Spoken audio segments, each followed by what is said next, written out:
sinapse nervosa, que é justamente essa área aqui, onde o axônio de um neurônio entra em conexão com o dendrito de outro. Aí você vê que tem essa área aqui, que eles não se tocam, que é chamada de fenda sináptica.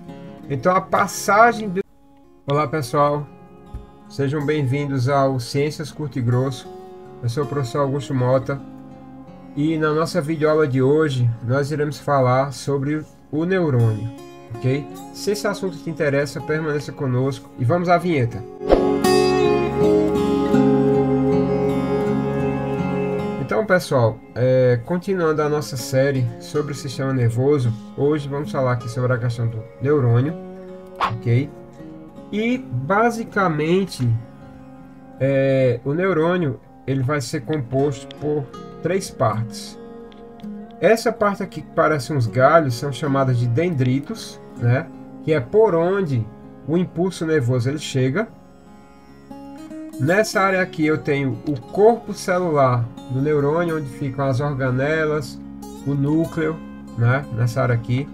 E toda essa extensão aqui eu vou ter no caso aqui, os axônios, né? Que é nessa área aqui onde o impulso nervoso ele é propagado.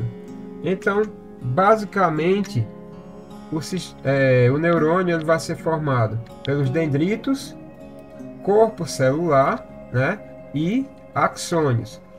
Então, vejam bem, o impulso nervoso no neurônio, ele sempre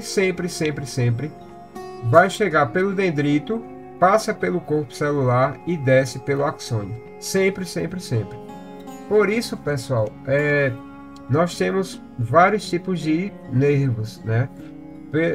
No caso, por essa questão do impulso nervoso ele ser unidirecional no neurônio, ok?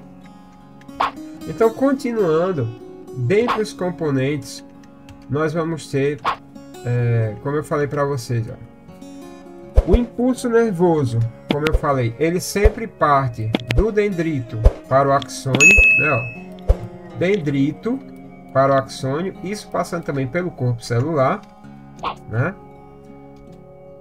Além disso, eu vou ter o seguinte, o encontro entre, no caso, o axônio de um neurônio e o dendrito de outro é chamado de sinapse nervosa, né? A função da sinapse é justamente conectar os neurônios, né? Então, essa região aqui, ela é, no caso, chamada de sinapse nervosa, certo? Ela vai ser aqui a sinapse nervosa, que é justamente essa área aqui, onde o axônio de um neurônio entra em conexão com o dendrito de outro. Aí você vê que tem essa área aqui, que eles não se tocam, que é chamada de fenda sináptica. Então a passagem do impulso nervoso de um neurônio para outro ocorre justamente aqui na sinapse nervosa, ok? Então aqui eu tenho esse videozinho com os exemplos das conexões de vários neurônios conectados, né? Basicamente é assim que os neurônios estão conectados no nosso encéfalo, né? E é assim que ocorrem as conexões e as passagens de impulso nervoso de um neurônio para outro, ok? Então é dessa forma aqui que nós aprendemos, registramos as informações, né? Então basicamente tudo fica gravado no nosso cérebro na forma de conexões, né, bioquímicas e no caso elétricas, né, eletroquímicas dos neurônios. Além disso, pessoal, como eu falei para vocês, o impulso nervoso ele é realizado na forma de mediadores químicos, no caso aqui, ó, mediadores químicos chamados de neurotransmissores. Não esqueçam disso não. Quem vai passar o impulso nervoso de um neurônio para outro são justamente aqui, ó, os neurotransmissores, ok? Então, olha só, no caso aqui, nós temos o seguinte, ó, aqui no caso, eu tenho o axônio de um neurônio mais o dendrito de outro. Aqui eu vou ter a fenda sináptica, né? O impulso nervoso, ele chega aqui até o término do axônio por meio de impulso elétrico. Só que para passar para o dendrito do outro neurônio, né, ele vai passar na forma de impulso químico. Isso através no caso aqui, dos neurotransmissores, né?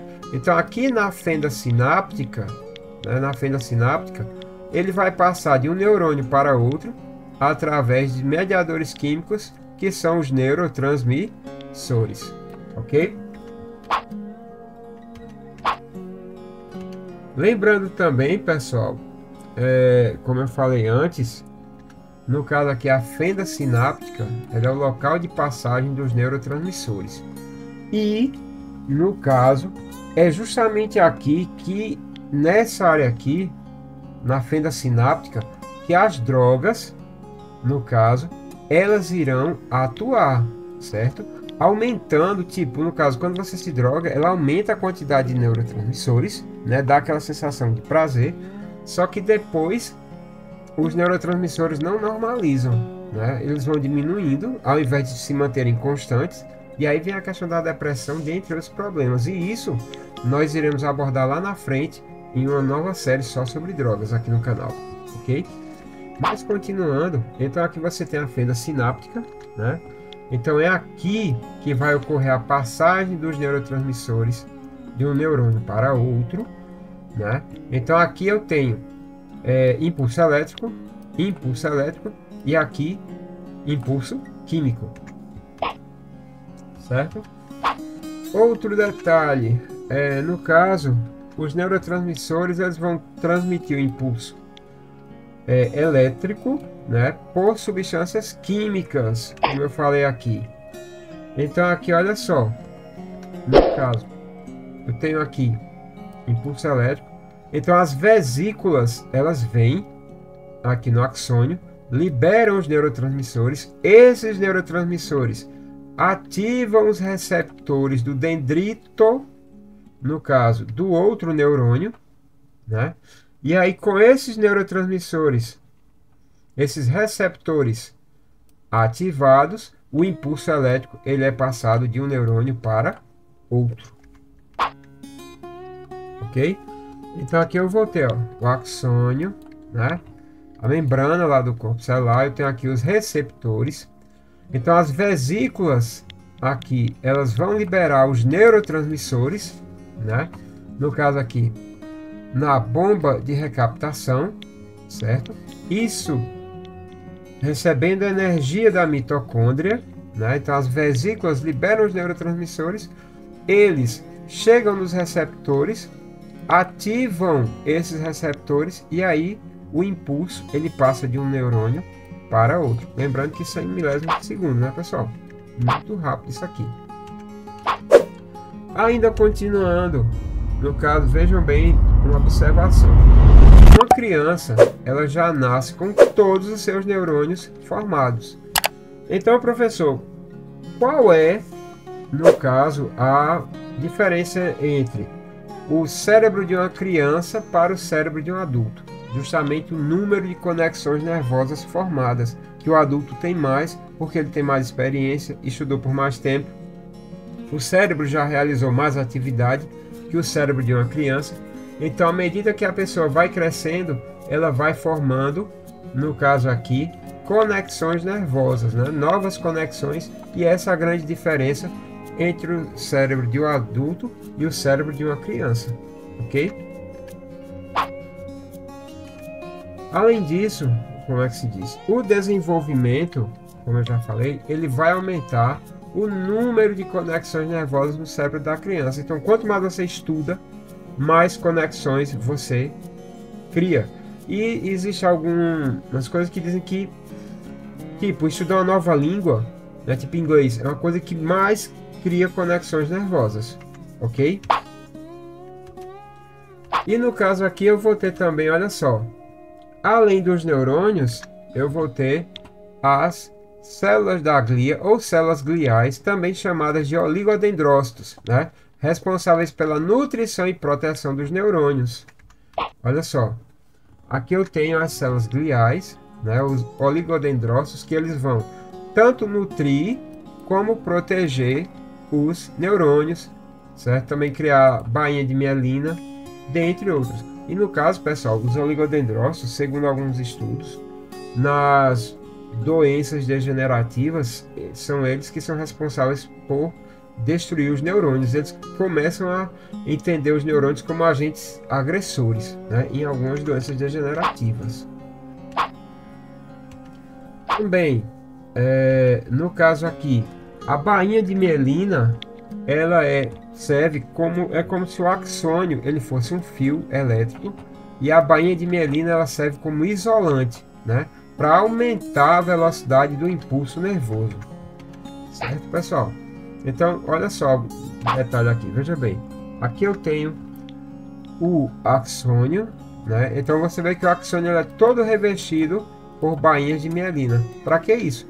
Para que não ocorra uma perda do impulso nervoso.